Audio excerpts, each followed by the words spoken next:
నమస్కారం. చరిత్ర మరియు మిస్టరీలంటే ఆసక్తి ఉన్నవారందరికీ ఈ ఆసక్తికరమైన విశ్లేషణకు స్వాగతం. ఈ రోజు మనం ప్రపంచంలోనే అత్యంత పవిత్రమైన అనేక మిస్టరీలతో నిండిన ఒక అద్భుతమైన వాస్తుకళాఖండం గురించి మాట్లాడుకోబోతున్నాం.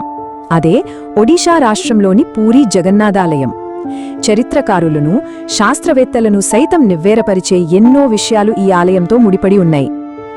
అసలు గాలికి ఎదురుగా ఎగిరే జెండా, పట్టపగలు నీడపడని గోపురం, చేతులు కాళ్ళు లేని అసంపూర్ణ దేవుళ్ళు, ఇవన్నీ ఒకే దగ్గర, అది కూడా ఒక ప్రాచీన కట్టడంలో ఉన్నాయంటే ఎవరికైనా ఆశ్చర్యం కలగక మానదు కదా. అవును, ఆధునిక సైన్స్కు సవాలు విసురుతున్న ఆ 12వ శతాబ్దపు అద్భుతం గురించే ఇప్పుడు మనం లోతుగా తెలుసుకుందాం. సరే, ముందుగా ఈ పవిత్ర కట్టడ ఆవిర్భావం గురించి, అంటే దీని చారిత్రక నేపథ్యమేంటో చూద్దాం. చరిత్ర ప్రకారం చూస్తే ఈ ఆలయాన్ని 12వ శతాబ్దంలో కళింగరాజు అనంతవర్మన్ చోడగంగా దేవుడు అత్యంత ప్రతిష్టాత్మకంగా నిర్మించారు. మన హిందూ ధర్మంలో అత్యంత పవిత్రంగా భావించే చార్ధామ్ యాత్రలో ఇదొక ముఖ్యమైన భాగమన్న విషయం మనకు తెలిసిందే. అయితే ఈ చారిత్రక కట్టడం వెనుక ఎన్నో అంతుచిక్కని రహస్యాలు, ఆసక్తికరమైన దైవిక గాథలు దాగియున్నాయి. ఇక మనం రాతి కట్టడాల నుంచి అసలు విషయానికి వద్దాం. అదే ఇక్కడి అసంపూర్ణ దారు విగ్రహాలు. దీని వెనక ఉన్న పురాణాల కథ ఏంటో ఇప్పుడు చూద్దాం. ఇక్కడ మనం ఒక ఆసక్తికరమైన విషయం గమనించాలి. సాధారణంగా మన దేశంలోని ప్రాచీన ఆలయాల్లో విగ్రహాలు దేంతో ఉంటాయి? రాయి లేదా లోహంతో కదా. కాని పూరిలో మాత్రం జగన్నాథుడు, ఆయన అన్న బలభద్రుడు, చెల్లెలు సుభద్రల విగ్రహాలను దారువు అంటే పవిత్రమైన చెక్కతో తయారు చేస్తారు. ఇది నిజంగా చాలా యూనిక్ కదా. మరి చెక్క విగ్రహాల వెనుక ఉన్న ఆ అద్భుతమైన కథేంటో తెలుసా? పురాణాల ప్రకారం ఇంద్రద్యుమ్న మహారాజు కోరిక మేరకు సాక్షాత్తు ఆ దేవశిల్పి విశ్వకర్మ స్వయంగా ఈ విగ్రహాలను చెక్కడానికొస్తాడు. కాని ఆయన రాజుగారికి ఒక కఠినమైన షరతు పెడతాడు. అదేంటంటే, నేను విగ్రహాలు చెక్కేటప్పుడు ఎవ్వరూ ఆ గదిలోకి రాకూడదు, అసలు తలుపులే తెరవకూడదు. ఈ ఒక్క కండీషన్తోనే మూసిన గదిలో ఆ విగ్రహాల నిర్మాణం మొదలవుతుంది. అయితే రాజుగారికి లోపల ఏం జరుగుతుందో తెలుసుకోవాలన్న కుతూహలం ఆపుకోలేక కొన్ని రోజుల తర్వాత తలుపులు తెరియేస్తాడు.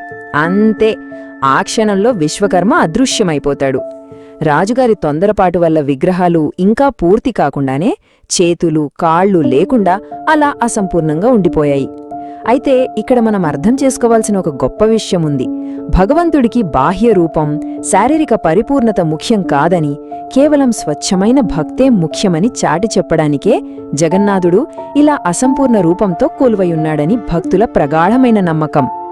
పౌరాణిక కథల నుంచి ఇప్పుడు నేటి ఆధునిక సైన్స్కు సైతం సవాలు విసురుతున్న వాస్తుకళ మరియు శాస్త్రీయ అసాధారణతలు గురించి మాట్లాడుకుందాం. ఇక్కడే అసలైన మిస్టరీలు దాగి ఉన్నాయి. ఆలయం పైన ఉండే జెండా ఎప్పుడూ గాలి వీచే దిశకు ఖచ్చితంగా వ్యతిరేక దిశలోనే ఎగురుతుంది. పోనీ అదా అంటే, ఇంత భారీ ఆలయ గోపురం నీడ పగలు ఏ సమయంలోనూ ఎటువైపు నుంచి చూసినా నేల మీద పడదు. ఇంకా ఆశ్చర్యకరమైన విషయమేంటంటే, ఈ ఆలయం మీదుగా పక్షులు గాని విమానాలు గాని ఎప్పుడూ ఎగరవు. ఇదంతా ప్రాచీన కాలపు అడ్వాన్స్డ్ ఇంజనీరింగ్ అద్భుతమా, లేక దైవిక శక్తి అనేది ఇప్పటికీ ఒక పెద్ద పజిల్. భౌగోళికంగా చూస్తే మరొక ఇంట్రెస్టింగ్ అసాధారణత కూడా ఇక్కడ ఉంది. వాతావరణ శాస్త్రం ప్రకారం పగటిపూట సముద్ర తీర ప్రాంతాల్లో గాలి సముద్రం మీద నుంచి భూమి వైపుకు వీస్తుంది. కానీ ఇక్కడ పూరీలో మాత్రం దానికి పూర్తి రివర్స్ అన్నమాట. గాలి భూమి మీద నుంచి సముద్రం వైపుకు వీస్తుంది. ఇది బేసిక్ కోస్టల్ జియోగ్రఫీకి పూర్తిగా విరుద్ధం. ఇలాంటిదే మరో అద్భుతాన్ని సింహద్వారం దగ్గర కూడా ఎక్స్పీరియన్స్ చేయొచ్చు. ఆలయ ప్రధాన ద్వారమైన సింహద్వారం బయట నిలబడితే సముద్రపు అలల హోరు స్పష్టంగా వినిపిస్తుంది. కాని ఒక్కడుగు ముందుకు వేసి సింహద్వారం లోపలికి వెళ్లగానే ఆశ్చర్యంగా ఆ శబ్దం మొత్తం మాయమైపోయి పిన్ డ్రాప్ సైలెన్స్ వస్తుంది. ఇదెలా జరుగుతుందనేది సైన్స్కి కూడా ఇప్పటికీ అంతుచిక్కని ప్రశ్నే. సరే, ఇప్పుడు ఈ అద్భుతాలన్నిటితో పాటు మరో అద్భుతమైన ఆలయ వంటశాల రహస్యం గురించి తెలుసుకుందాం.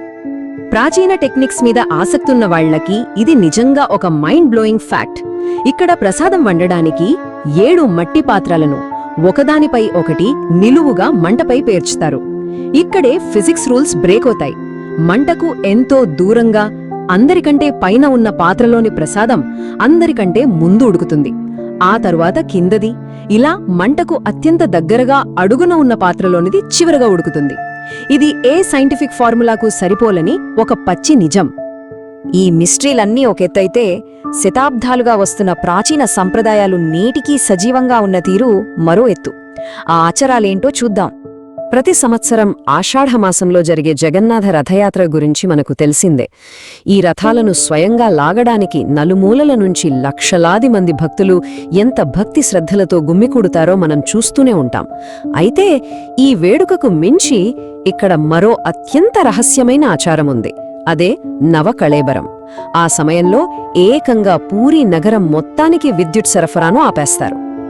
ఈ నవకళేబరం అనే అత్యంత రహస్యమైన ఆచారం ప్రతి 12 నుంచి 19 ఏళ్లకొకసారి జరుగుతుంది.